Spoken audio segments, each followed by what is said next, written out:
হয়রানি বন্ধে এনবিআর চেয়ারম্যানের পদত্যাগের দাবি জানিয়েছেন দেশের শীর্ষ ব্যবসায়ী সংগঠনের নেতারা। তারা বলেন, রাষ্ট্রের প্রতিটি ক্ষেত্রেই সংস্কারের প্রয়োজন। সোমবার দুপুরে রপ্তানিমুখী বাণিজ্যিক সংগঠন সহ সংশ্লিষ্ট সংগঠনের নেতাদের সঙ্গে রাজধানীর একটি অভিজাত হোটেলে মতবিনিময় সভায় এসব কথা বলেন ব্যবসায়ীরা। দেশের অর্থনীতির স্বার্থে অন্তর্বর্তীকালীন সরকারকে সব ধরনের সহায়তা করারও আশ্বাস দেন।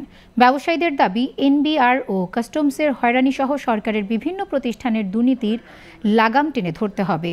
একই সাথে চাঁদাবাজ, দুর্নীতিবাজ সহ সব ধরনের সিন্ডিকেট অপসারণের আহ্বান জানান।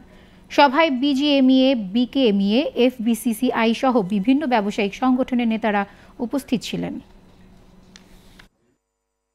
যে আমাদের ব্যবসা বাণিজ্য, রপ্তানি, আমদানি সকল কিছু অর্থনীতিকে পঙ্গুত্ব করার জন্য দায়ী এনবিআর এর চেয়ারম্যান।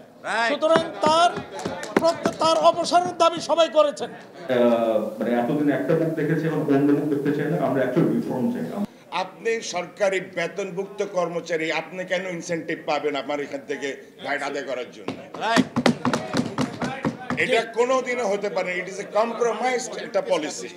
আমরা হাইকোর্টে যাব, আমরা এটা কেস করব, আপনারা সবাই একাত্ম ঘোষণা